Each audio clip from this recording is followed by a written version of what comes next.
there. I see Judy is on. Welcome. I wanted to share. You spoke, I guess, with Pauline Horn after, and she messaged me. Pauline is at our congregation. She wanted to share, and she shared with me actually that she has cousins who live in. I guess today they live in Calgary, but they were originally they settled in Canada in a colony, in a Jewish colony on the prairie in southern Saskatchewan. And reminded us really, as you talked about what we talked about last week, the Montefiore Institute and the little synagogue on the prairie. She shared some information because she went each summer when she was growing up. She would go to the prairie, to this Jewish colony in the middle of the prairie in southern Saskatchewan, and shared a little information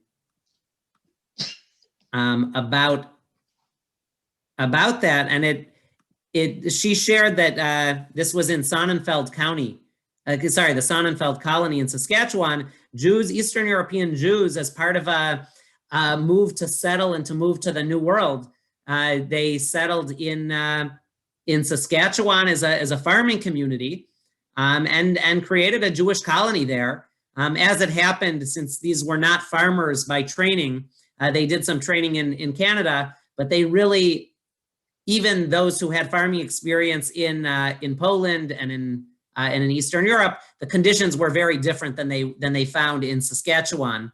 Much more brutal climate, as it turned out, in Saskatchewan, and the communities dissipated. And today, really, those communities don't exist anymore because people have left for Calgary and other places. But fascinating, the Jewish communities that existed on the prairie in Saskatchewan and Alberta.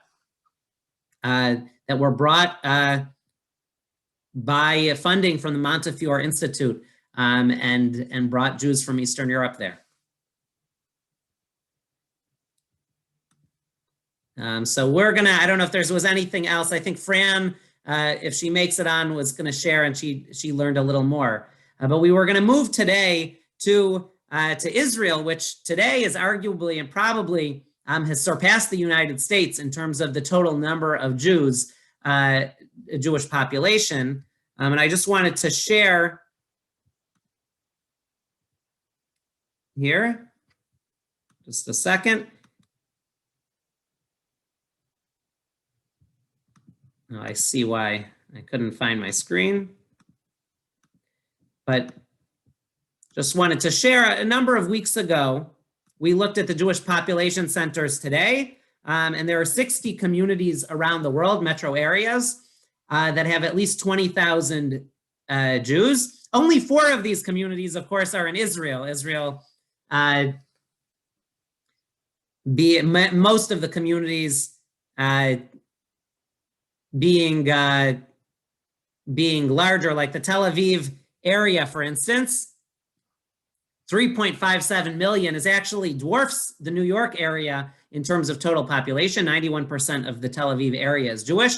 But that Tel Aviv area is not just Tel Aviv proper, which has about 450,000 people, but includes the entire Gush Dan area. And so if we look actually at city proper in Israel, we have over 60 cities that have over 20,000 Jews. And actually looking at this list, I realized that my population centers are actually missing some places in Israel that should probably have stood out on their own. There's actually an additional 10. If you look at cities with 20,000 or more Jews in Israel, there's actually 70 different communities with over 20,000 Jews. I'm going to actually need to amend my list around the world because I noted that Sfat that probably couldn't be included in an earlier list, and Tveria also are over 20,000. So I'm going to need to amend my earlier list. But you can see that in Israel, there's actually 15 different cities in Israel that have over 100,000 Jews, many of them in the Tel Aviv area that are included in that Tel Aviv greater metro area, including Rishon LeZion, Petach Tikva, Bnei Brak, Ashdod, Ashkelon, Netanya are all included in that greater Gush Dan area because of relative proximity, but are all separate communities in their own right. So this is a list of communities. Any thoughts before we look at any specific synagogues throughout Israel? But these are all communities in Israel that have over 20,000 people living in them. Over 20,000 Jews living in them. Some of these communities have far larger populations. Of course, Jerusalem has a sizable Arab minority, as does Haifa, and a number of the other communities here. But this is the Jewish populations in each of these Israeli cities.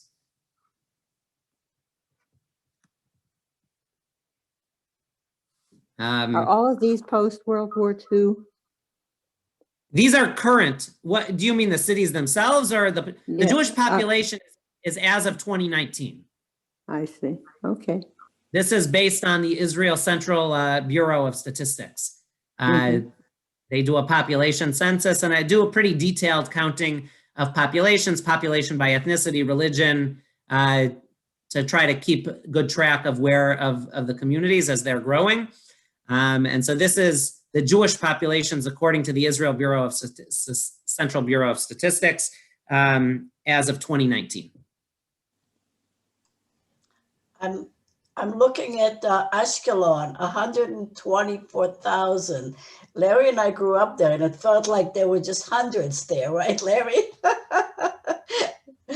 Right. So some of these communities' populations have boomed over time, not only from natural birth, but also from immigration. Ashkelon, in particular, I believe, had an influx of Russian Jews and some Ethiopian Jews. Ethiopian after the Russian, right? Right. So some of these large booms, and Ashkelon in particular, had large influx of immigration, probably since you lived there. But it would be interesting to see what the numbers are for Ma'ale Adumim, since so many people have been moving into that area, because it's an affordable region where you can't afford to live in Jerusalem proper. Which area? Ma'ale Adumim, number 42. Oh yeah, sorry. Ma'ale Adumim, you're saying what the population is. Ma'ale Adumim, that's a very recent, I mean, it's a more recent, essentially a suburb of Jerusalem that didn't even exist. But it goes out beyond the green line, the areas that it includes. Now, for instance, where my daughter so Ma'ale Adumim, and I don't want to get into politics here, but it's true that Ma'ale Adumim is beyond the green line and has been a place of some dispute because of that. It was built as a planned suburb of Jerusalem, but in east of East Jerusalem and beyond the green line. One of the former B'nai Yeshurun kids lives there. If anybody remembers Michael Foyer, Betty C. Foyer's son, he lives there. Okay. Good. And we've actually had a handful of campers that have come to Camp Ramon, Canada, who I believe the parents are from Toronto, but have made Aliyah and now live in Ma'ale Adumim. And they've brought some friends of theirs too. So there's a small contingent of campers at the summer camp that I work at that come from Ma'ale Adumim as well. So I want to just review quickly. We've actually visited quite a few Israeli synagogues. Of course, Israel was the home of Judaism historically, right, of the temple, and we saw kind of the remaining site that we might not call a synagogue, but is certainly a major site of prayer in Israel, the Western Wall, which is basically this red rectangle is essentially the area that people come to today, the part of the Western Wall that's always been exposed. Today, the Davidson, the arch area, the Robinson's Arch and Davidson excavation area and Southern Wall has been excavated to be able to visit as well. The oldest synagogue in continuous use in Israel is reported to be the Ari Synagogue in Tzfat, which I know we had visited in an earlier session. The Belz Great Synagogue, the largest synagogue, and certainly by number of average attendance, average worshipers coming on Shabbat morning at over 5,000 for the Belz Hasidic dynasty in Jerusalem. The Chorva Synagogue we visited, originally built right in the 1700s and destroyed a number of times, only recently rebuilt about 10 years ago, restored in the old city of Jerusalem. The Chorva Synagogue, the Great Synagogue in Jerusalem. We had visited the Heichal Yehuda Synagogue in Tel Aviv, built by Greek immigrants and in the shape a seashell. That we visited the Or Torah Synagogue in Akko, most notable for the incredible murals and mosaic murals that they have all over the walls and floor. Just revisit quickly. This is in Akko and was built by the Tunisian community. One common theme among many of the synagogues in Israel is that they were built by specific immigrant communities coming in and to the country and immigrating. Here you can see some of the murals, Im eshkachech Yerushalayim tishkach yamini, and on the floor. This is the exterior. The Italian synagogue, which we viewed, which wasn't only built, but was actually transported right to Jerusalem. They actually transported the entire synagogue from a community that was no longer in use and was slated to be demolished, actually. And so it was brought by the Italian community to Jerusalem. Excuse me, did you actually find anything on the Beersheva Synagogue, the central synagogue in Beersheva? Yeah, a little. We actually shared that in an earlier session. Maybe it was before winter break. But I'll share it briefly here. The central synagogue, which actually follows a similar model, that was built really by the Iraqi community and follows the Iraqi practice. And right, we'll get to it in just a minute. This is the Syrian. This is Jews from Aleppo that rebuilt the Addis Synagogue in Jerusalem. This is the synagogue, Ron. I think you're talking about Central Synagogue, the Central Synagogue of Beersheva. And I'll share a picture. Oh, sorry. I need to scroll through a little of the, sorry, this is the interior of the Central Synagogue in Beersheva, Ron? Yeah, but this synagogue I didn't get a chance to go in, and I couldn't find any pictures of that synagogue other than the one I took and sent you. To be honest, I've found very little about, there isn't that much that I've discovered. There's an article in Haaretz which discusses that among a few other synagogues. You can look it up when secular architects, here, let's see what the name of the article is. But these pictures are from that article. You can look up on Google when secular anatomy of a synagogue, when secular architects build synagogues in Israel. But this was built by the Iraqi community. And while it's the great synagogue, or the Central Synagogue of Beersheva, Beersheva was largely populated in the early years by immigrants from Iraq. And this synagogue follows the Iraqi practice.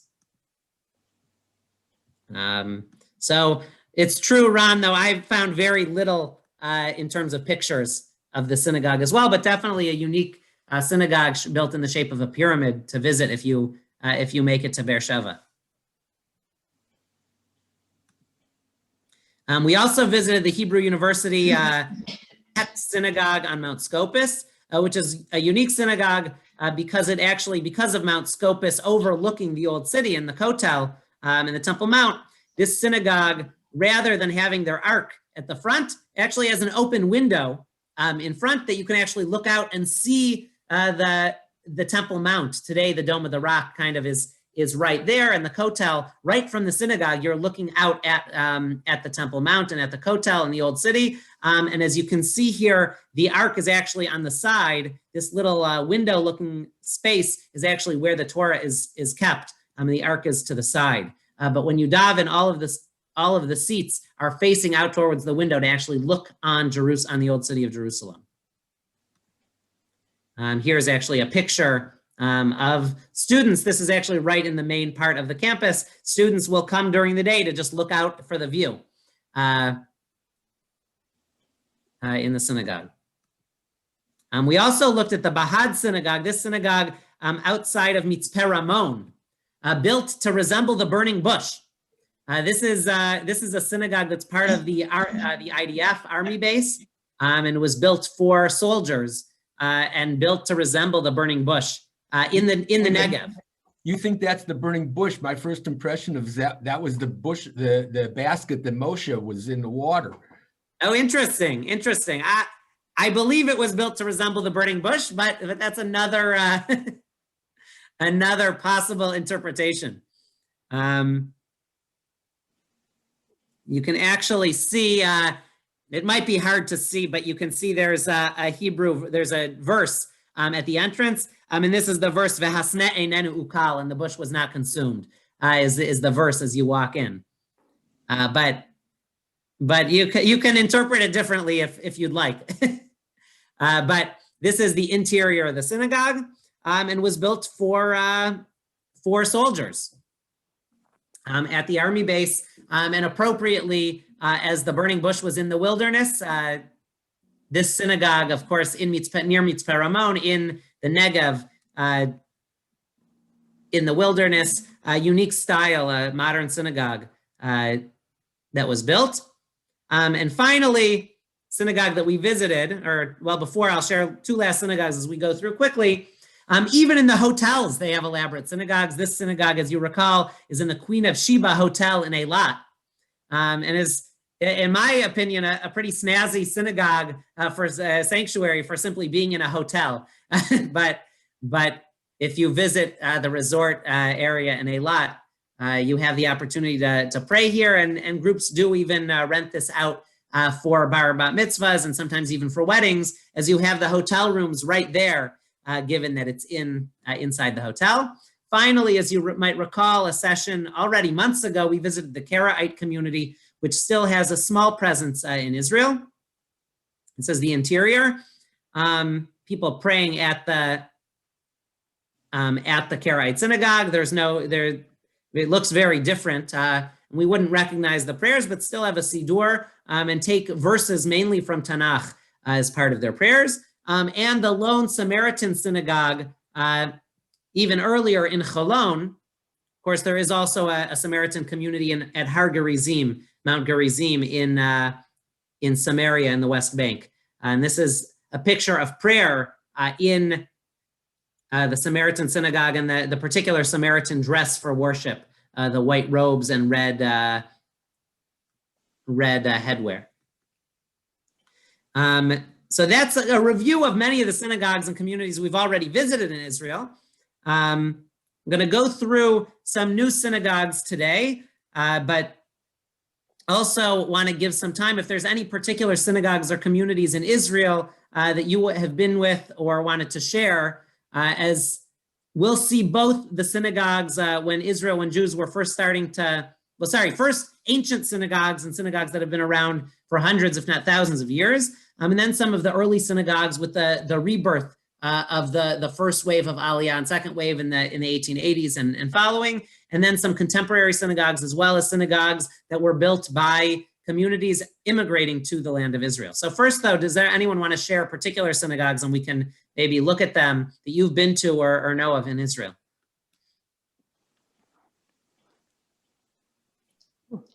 I remember. Our group, Helen, yeah. go ahead, Helen. I was just going to say, as I remember when we were in the 90s and we were there, and you were still able to go to Jericho at that time. And there was a beautiful small little synagogue that also was a study place for yeshiva boys that had the most beautiful tile floor. I'm assuming that when the Jews no longer controlled Jericho, that this place was probably destroyed. And I'm just wondering if they ever were able to get the tile floor out of it. The mosaic was just a beautiful piece. Is this the ancient synagogue you're talking about? Mm-hmm. Yeah.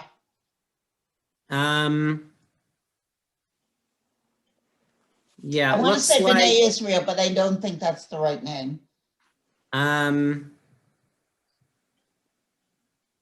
Shalom al Yisrael Thank you. synagogue. Yeah. Thank you. I mean, it appears that it still exists. I don't know. It appears that, yeah, it appears that it's still there in Jericho. It was restored by the municipality of Jericho, and in 2005, they actually allowed a group of Israelis to visit.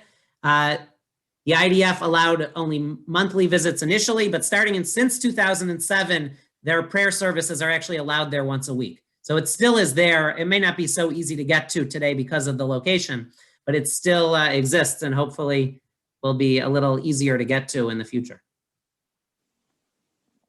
but interesting. I haven't been there. I'll share here one of the mosaics that I think you might recall that says Shalom al Yisrael. Is this mosaic from the synagogue, which was built, it looks like 6th or 7th century originally. I was there in 94, so since then, when we drive along the Jordan Valley and we go by Jericho, I always think of it and wondered what had happened to it. So thank you for. So it's still there. Good. Yeah, Jacqueline. I was there in 1960, and I think I mentioned before, the group I was with, we were there for Rosh Hashanah, and we we had services in a Romanian synagogue, and I think it was in Jerusalem.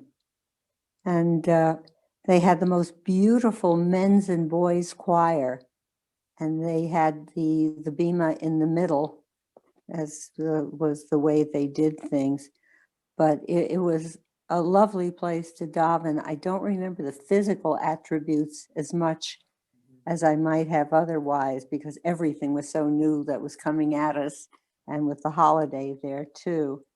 But then subsequently, I got corralled with another group about 4 years ago into the conservative synagogue in Jerusalem, and people who had never had a bar bat mitzvah were invited to have an aliyah and have a certificate.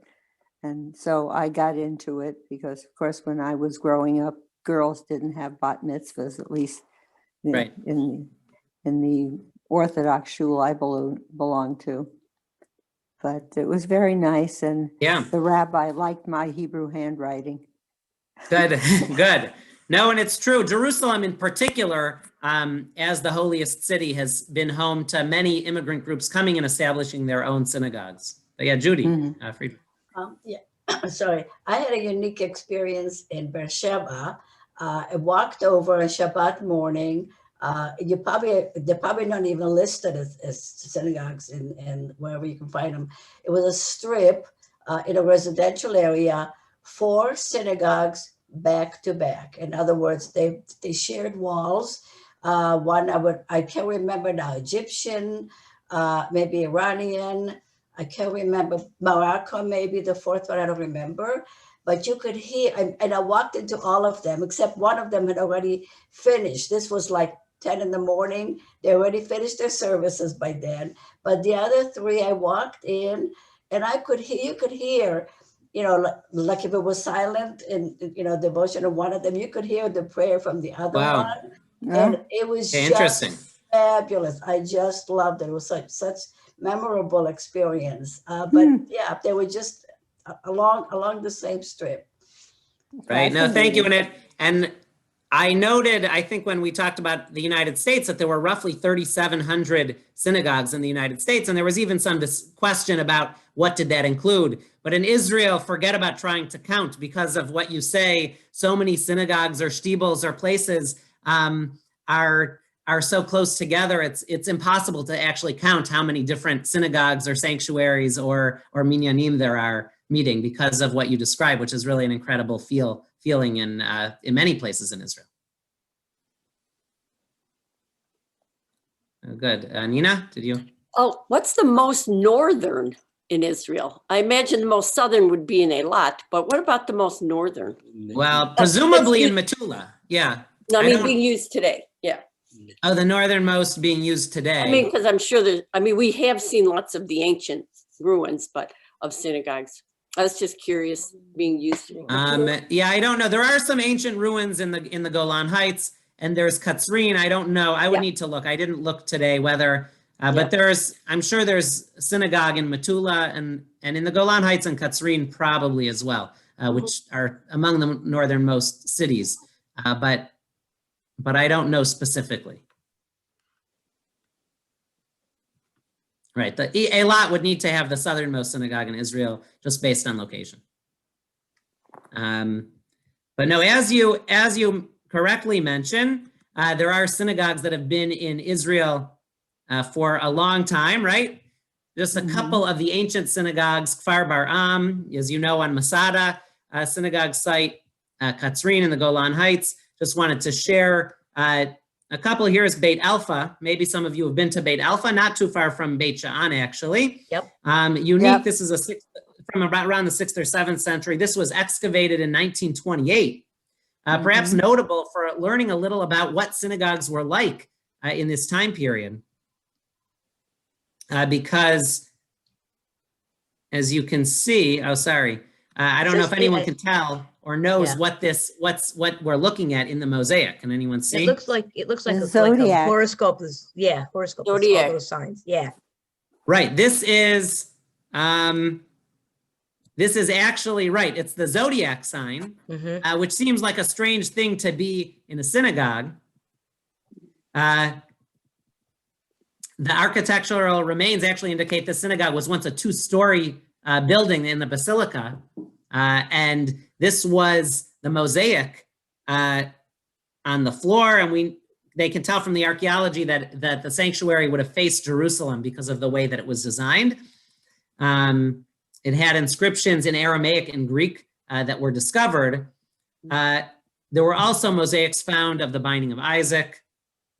But the zodiac wheel is particularly interesting because we don't think of the zodiac as a particularly Jewish sign, but it shows how in some ways the communities were integrated with the Greco-Roman culture of the time, and had kind of adopted it as their own. And so the zodiac signs, while adopted from culture outside, was brought into Jewish culture. And even today there are Hebrew names for the horoscopes that date back centuries, which this Beit Alpha mosaic is a great example of. Is that the recreation at the malls when you first walk in the main lobby? Yeah, I believe it might be. I don't know if anyone knows for sure. That's here. Is that Beit Alpha? Or I thought it was Beit Aleph. Is that the right name? Well, Beit Alpha is what it's referred to typically as. Oh, okay. Because I thought it was Aleph. I don't know why. Yeah, I was there when did the volunteer thing in 2015. We went there because we stayed in Beit Sha'an. Right, and it's not too far from Beit Sha'an. Right. So we have these, we do have these ancient synagogue ruins. In some cases, we actually have ancient synagogues that are still in use, and it's somewhat unclear. No one really knows how old the synagogue is. That's the case in Peki'in. In the Peki'in synagogue, while the current building dates from the late 1800s, the synagogue itself is far older. The location for the synagogue is far older. Has anyone been to Peki'in, to the synagogue? Nope. I've been there, not for services, but just to see it. Oh, just to visit. Yeah. So it's interesting because the current building the current structure dates from 1873, but was built right after the building before it was actually destroyed in an earthquake a few decades earlier. The site had the synagogue rebuilt in 1873. But local tradition is that there was a synagogue built on the site of the Beit Midrash, which is where Yehoshua ben Hananiah taught before the Bar Kokhba War, which of course was in the year 132 to 135. And so if that tradition is true, there was a synagogue and Beit Midrash on this site for 2,000 years. And various buildings, various different structures existed.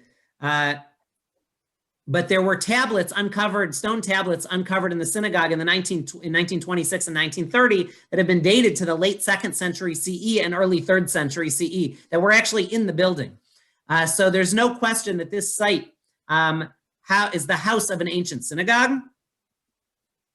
And no one really knows exactly how old, but there have been archaeological finds within the synagogue and under the synagogue dating back over 1,800 years. In fact, a column capital with 2 Hebrew inscriptions from the Roman period were found. And this is an example which sometimes occurs in Israel that no one really knows how old the site is. The current building we know from 1873, but it is a site clearly of an ancient synagogue. What part of Israel is this? Where's Pekin? Oh, Pekin is in the north. Oh. You want to let me? I was joking and I said to Larry, maybe it's an old Chinese community. Oh, Peking, now Beijing. No, yeah, Pekin is actually referred to in the Talmud. You can actually see the old synagogue there is marked on the map, but here it is in the north of Israel, not far from Mount Meron and Tzfat. It's kind of due west of Tzfat. Here's Akko, if you can see, near Carmiel, if you're familiar with Israel. So there's Pekin in the north of Israel, which actually became a center of Jewish life following the destruction of the temple and the Bar Kokhba revolt. Jews were exiled from Jerusalem, but many actually settled, many Jewish leaders settled in the north of Israel. I mean, actually, if you know about the Jerusalem Talmud versus the Babylonian Talmud, although it's called the Jerusalem Talmud, it was actually mostly written and the scholars didn't live in Jerusalem, but mostly lived in the north of Israel, in Pekin, among other places. And as we move a little closer, a little more to modern times, we have the growth of this community in Tzfat. We looked at the Ari Synagogue, the oldest continuous synagogue in continuous use. But the Abuhab Synagogue, another synagogue, has anyone visited the Abuhab Synagogue? If you visited Tzfat, Yes. This is probably a synagogue that you may have come to. Yes, we looked in. I remember the ceiling in particular was just lovely. Yeah, the trees. See, actually, I don't know if I checked to see if there's an interior view we can go to, but this synagogue dates from kind of the rebirth of Tzfat has been an ancient Jewish community, but from the boom of the Kabbalistic community. Now here, see some pictures. This is the Abuhab Synagogue. Mm-hmm.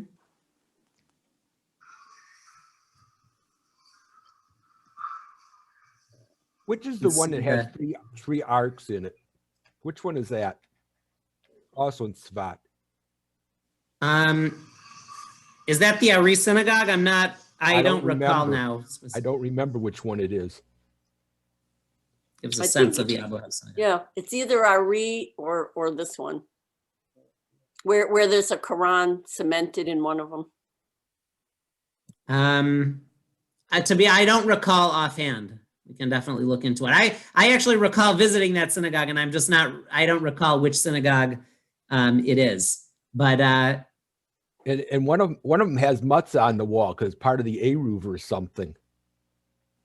Matzah is hanging in a box on the wall. As part of the Eruv. Interesting. I believe that's why it's there. What is that? Interesting. Well, we'll see. Actually, the Abuhab Synagogue, I'll just share, is a unique 15th century synagogue, right? And named after a well-known Kabbalist, Spanish Rabbi Isaac Abuhab, Yitzchak Abuhab. And according to tradition, he actually designed the synagogue, and it was erected in the 1490s after the expulsion from Spain.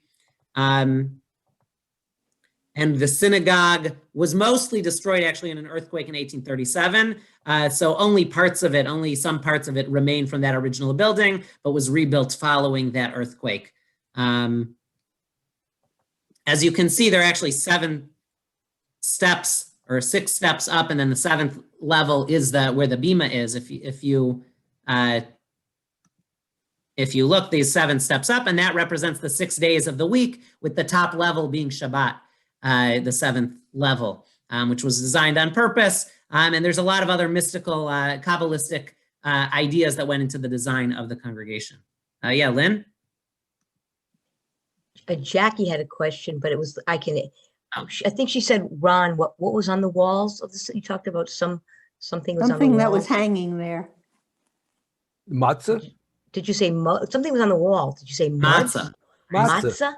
Matzah, is it, Passover matzah? Yeah. Oh, that would be hanging on the wall? Walls? Pictures of it or fresh matzah? I may have one somewhere, but I'd have to go What? find it. A piece of matzah or the picture?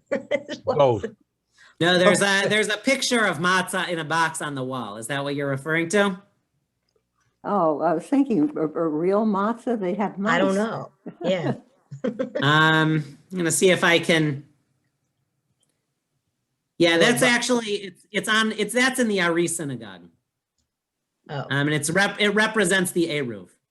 Yes, Oh, I'm okay. looking to see what I can find about that, but it's in the Ari Synagogue. Thank the you. remind me where that synagogue is? The Ari. It's Right. also in Sfat. Also in Oh, Sfat. okay. The Ari is the moniker of one of the most prominent Kabbalistic leaders and rabbis. Got it. Okay. So this is the Abuhab Synagogue. There were also synagogues from the same time period built in Jerusalem. Tzfat and Jerusalem were two of the four ancient holy cities. The other two being Hebron and Tiberias, where there were long-standing Jewish populations, really dating back to at least the Middle Ages, and in the case of Jerusalem and Hebron, far longer. The four Sephardic synagogues, has anyone visited the four Sephardic synagogues? Most likely, if you've been on a tour, some have probably visited. These are in the old city of Jerusalem, built also in the 1500s. This particular synagogue is the Yochanan ben Zakkai synagogue that we're looking at right now. Beautiful scroll work on the ironwork. Anyone been? Oh, sorry.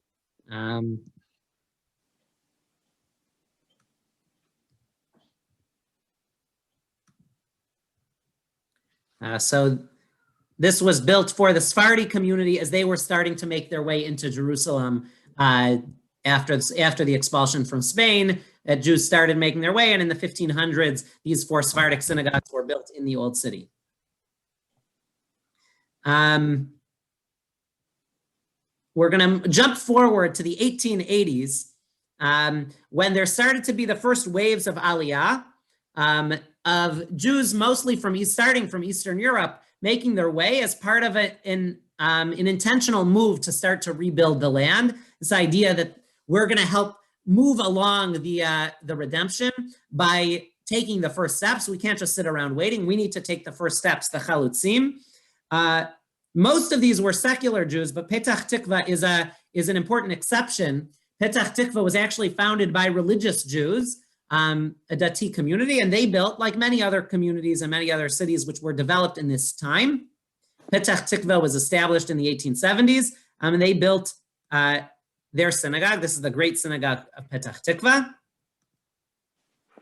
They were Ashkenazi, weren't they? These were Ashkenazi Jews, yes. Mm-hmm.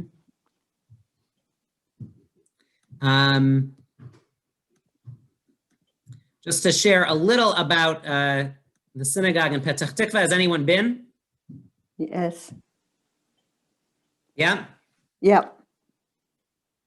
So good. So this synagogue is actually named for James Mayer de Rothschild. We'll see that name a lot because the Rothschild family put a lot of money, invested a lot in synagogues in particular, but in rebuilding the state of Israel with these waves of Aliyah. And this synagogue is right in the center of Petach Tikva, and the construction actually began in 1885. It wasn't completed until 1900. And there's 6 medallion images painted on the arches with depictions of Rachel's tomb, the Western Wall, the tomb of Avshalom, a 7-branch menorah, and the burial sites of various tzaddikim in Tiberias. So really trying to embody coming back to the land of Israel, using sites in the land of Israel, showing that we are reclaiming the land. In Petach Tikva, one of the early settlements of the Aliyah movement. This synagogue, unfortunately, was a target just in the year 2008, 2009 of vandals who actually spray painted swastikas and other Nazi-themed statements on the building, which, we think about in the diaspora. Unfortunately, even in Israel, they're not immune from that.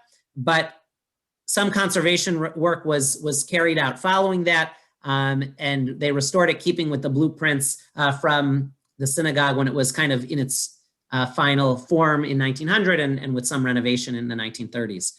So this is the Great Synagogue of Petach Tikva. You can see paint on the wall, on the beige wall at the very bottom between the two pictures, two windows. Right, you can see some graffiti on this picture as well, yeah. But this here is the exterior of the Petach Tikva Great Synagogue. Not the only community to build a great synagogue, many did. Here's Mazkeret Batya. This synagogue, almost 100 years old, built to be the great synagogue for the community right at the entrance of the town. Mazkeret Batya. Of course, here's one of the prominent examples, the Great Synagogue of Tel Aviv. Perhaps you visited. This synagogue was actually produced as the result of a competition to design the synagogue.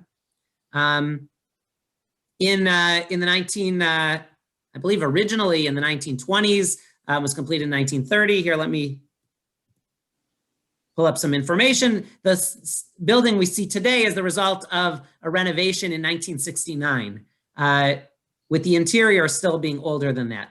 But the Great Synagogue of Tel Aviv, as many of you know, Tel Aviv is largely a more secular community. This building does not have even though it's a very large synagogue, does not have a large regular community that prays there. But this synagogue on Allenby, just east of the Shalom Tower, built in 1922, completed in 1926, was the result of that competition. But the arches on the exterior were not completed until the late 1960s and I think finalized in 1970.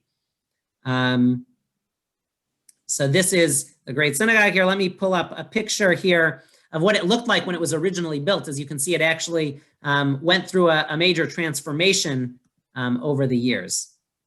But here is a picture of the original building when it was first built.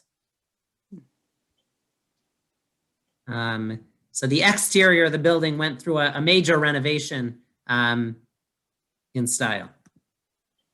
It's interesting. The dome looks almost like the dome that was on the Temple on the Heights building with the. Oh yeah, no, it's true. Around. That's interesting. Yeah. It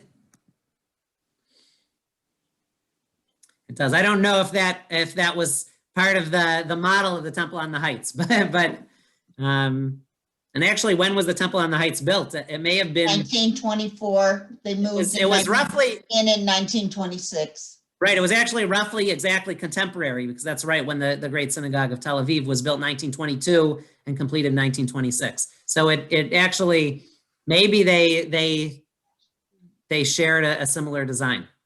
It would be interesting to see if Charles Greco, well, it's too late now to ask him, if his research included any of the researching of the synagogues in Israel and what was going on there at the time. Yeah, no, that would be very interesting.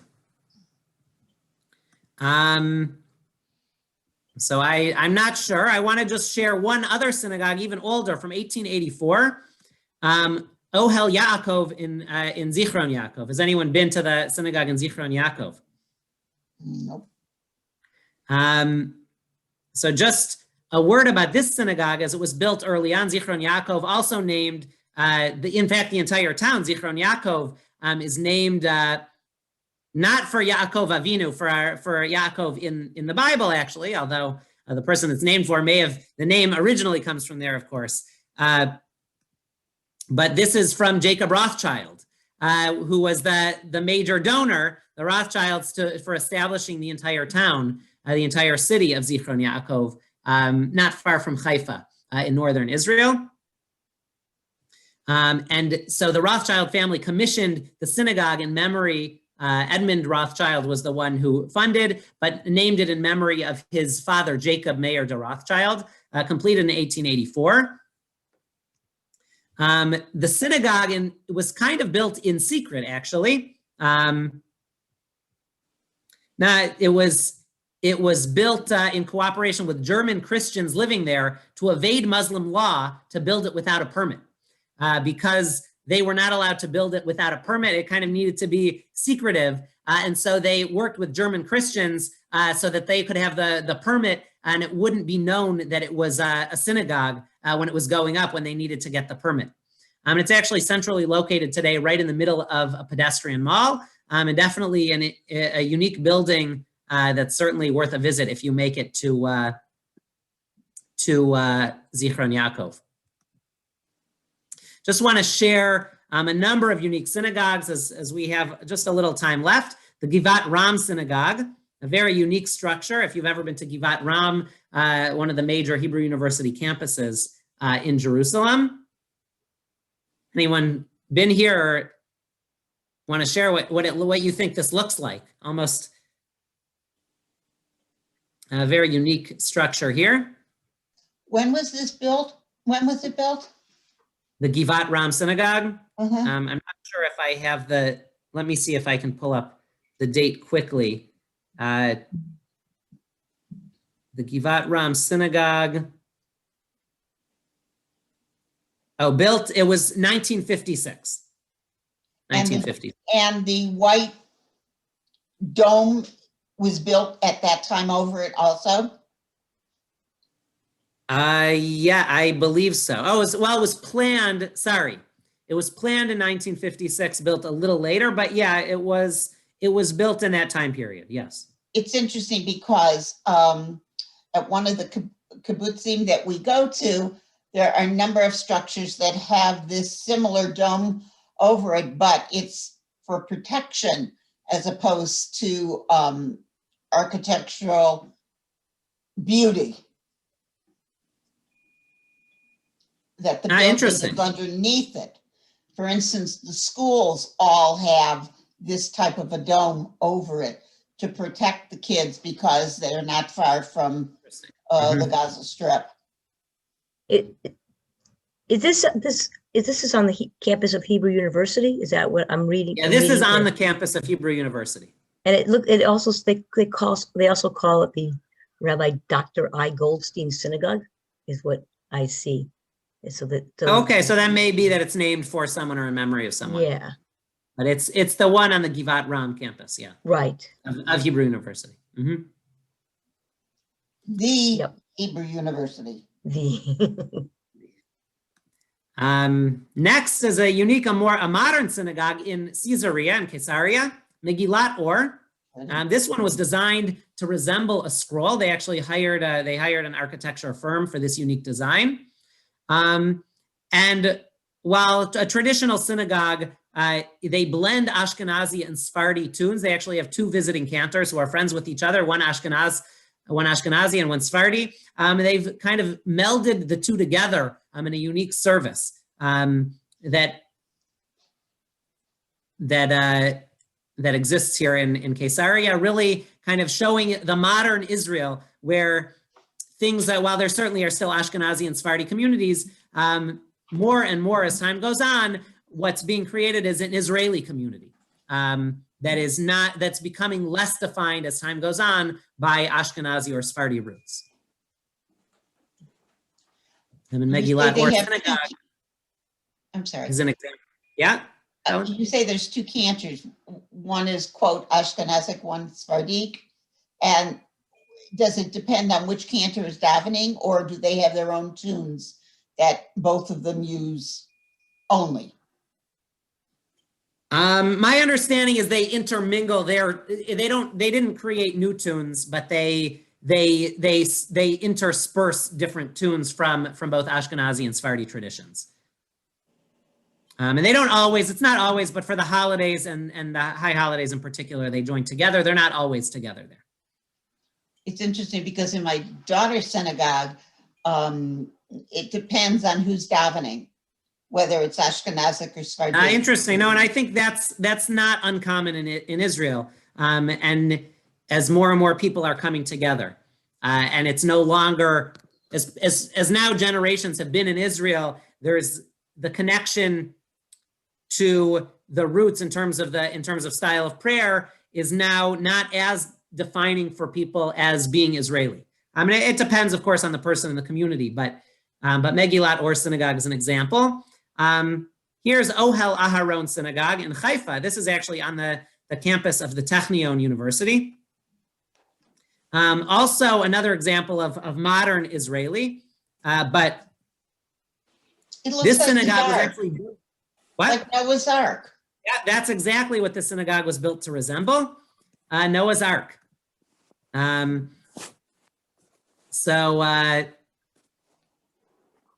This was built.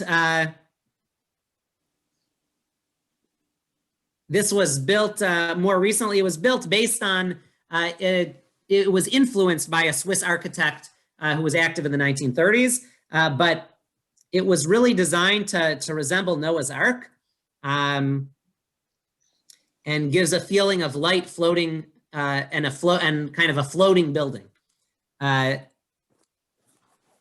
this also was actually built by the same architect that built the Megillat Or Synagogue in Caesarea. I'll share the Central Synagogue in Nazareth Elite, Nazaret Elite, a unique synagogue known for looking like it has a flying saucer on the top of it.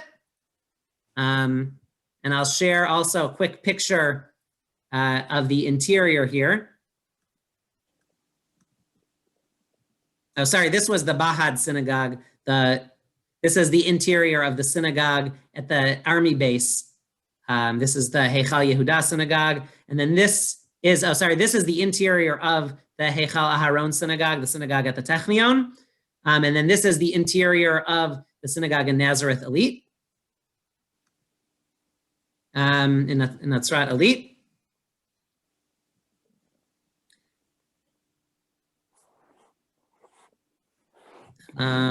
Just a second, I'm not sure why. I'm gonna stop the share because does it say loading on your screen? Yes. Yes. If I can, I'm not sure why that happened. I'll stick to this for the last few minutes so that doesn't happen. I'm not sure why, but has anyone been to the Symbolista Synagogue in Tel Aviv? So a newer modern design. And this synagogue also serves as a community center. And actually is a heritage center that tries to bring Jews from different backgrounds. Of course, most synagogues in Israel follow kind of a traditional mold, but there's a growing community of liberal congregations that this tries to bring people together. It tries to bring people together and has a lot of lectures and special programs. We have the Ohel Moed Synagogue here in Tel Aviv. Just a little about this synagogue.